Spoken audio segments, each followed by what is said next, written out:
বরিশাল রাত 2টার খেয়াঘাট। বরিশাল শহরের কীর্তনখোলা নদীর একটি পুরনো খেয়াঘাট। দিনে সেখানে মানুষের ভিড়, কিন্তু রাত নামলেই জায়গাটা ফাঁকা হয়ে যায়।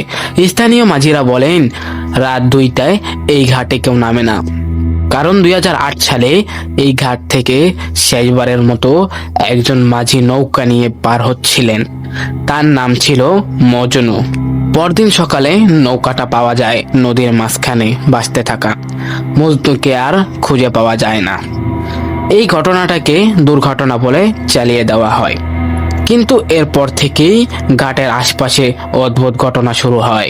মাঝিরা দাবি করেন, রাত 2টার সময় ঘাটে দাঁড়িয়ে থাকা একজন মানুষ দেখা যায়।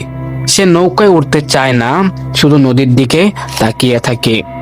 আরেকজন মাঝি বলেন, ডাক শুনি, ও মাঝি পার করবা, কিন্তু সামনে গেলে কেউ থাকে না। 2019 সালে একজন স্থানীয় সাংবাদিক রাত 1:50 এই ঘাটে রেকর্ডিং করতে যান। ভিডিওতে শোনা যায় পানির শব্দের মাঝে একটা ফিসফিসে কণ্ঠ, আমার নৌকা ডোবেনি। ভিডিও শেষ হওয়ার ঠিক আগে ক্যামেরাটা হঠাৎ করে নদীর দিকে ঘুরে যায়। ফ্রেমের একদম শেষ মুহূর্তে দেখা যায় নৌকার ওপর দাঁড়িয়ে থাকা একজন মানুষ, মুখ নেই, শুধু ছায়া। পরদিন সেই সাংবাদিক বলেন, তিনি রাতের পুরো 2 ঘন্টা কিছুই মনে করতে পারছেন না।